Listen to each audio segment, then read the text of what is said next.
All right, rate caps is always a question in multifamily that gets asked quite a bit repeatedly. So we're going to try to explain in this video how they work. How they work, So how a rate cap works is you buy it up front when you close the deal, and it kind of caps your rate. So if your basis or spread is 400 floating over an index, say SOFR, it's just the common one, it basically caps how high that loan can go.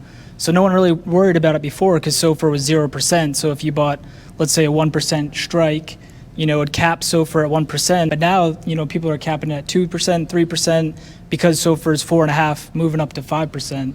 So I guess kind of explain the strikes and how those work. Yeah, I mean, I think, so this is on floating rate loans. Yeah. And so Fannie and Freddie have 10-year floating rate loans, and then bridge loans are typically 3 years. And so on the Fannie and Freddie, they made you buy 3-year caps. So most of those people are in pretty good shape. The thing is that you had to escrow monthly for the new cap.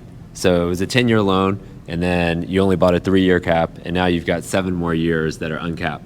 So they want you to buy at the end of year 3 another cap. So that cost has gone essentially from, let's call it $20,000 or $30,000 on a $20 million loan to $1 million. So that's gone 25x or whatever the number is. So that's on Fannie and Freddie. So that's important to note. And then the second piece is also on bridge loans. So on bridge loans, most people have a 3-year term and then 2 1-year extensions. And on those, majority of people bought only 2-year caps.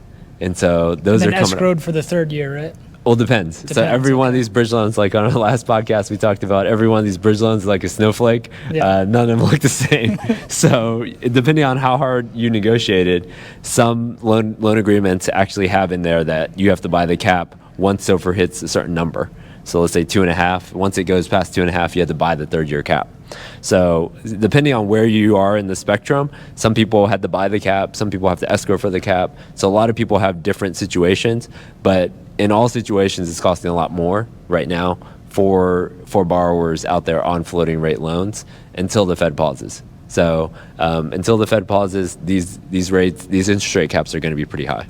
So we expect a pause midsummer likely, and you think that's when... That's everyone's hoping. That's what everyone hopes. And you think once for a couple Fed meetings, you think those interest rate caps will go back down? Yeah, probably half to what they were right now. So maybe by the end of the year, there'll be a little bit of reprieve. So it really depends on where you bought your deal. So if you bought your deal in, let's say, 2020, and your caps are due in 2023, you might have to buy a new cap right now or refi to a fixed rate deal in order to make sure.